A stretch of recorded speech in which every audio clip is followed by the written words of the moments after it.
C'est quoi ta chanson au karaoké? Scoop, on a eu notre party de Noël et j'ai chanté la tribu de Dana au complet, Ben voyons. sans regarder le texte.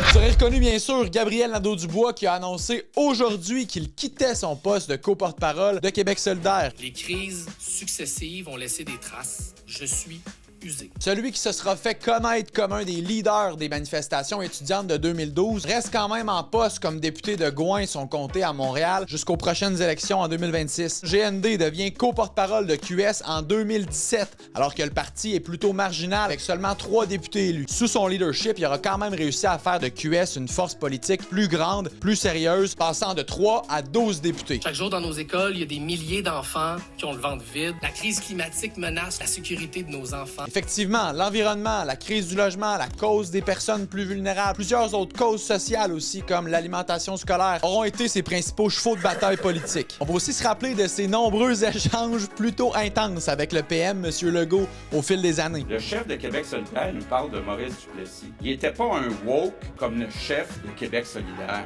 Si le premier ministre veut faire descendre le niveau du débat dans les égouts, il peut le faire, je ne le suivrai pas. Ses efforts pour faire de QS un parti plus attrayant auprès de la classe moyenne et des régions vont avoir donné des résultats, disons, en demi-teinte, eux qui récoltent encore très peu d'appui en dehors de Québec et Montréal. Je pense que Québec solidaire doit devenir un parti de gouvernement et pour ça, il faut faire des choix. On a souvent senti des frictions, des désaccords entre Gabriel et la base militante plus radicale de Québec solidaire. Il y a des gens qui ont une vision différente pour l'avenir de ce parti-là, pour l'avenir de la gauche.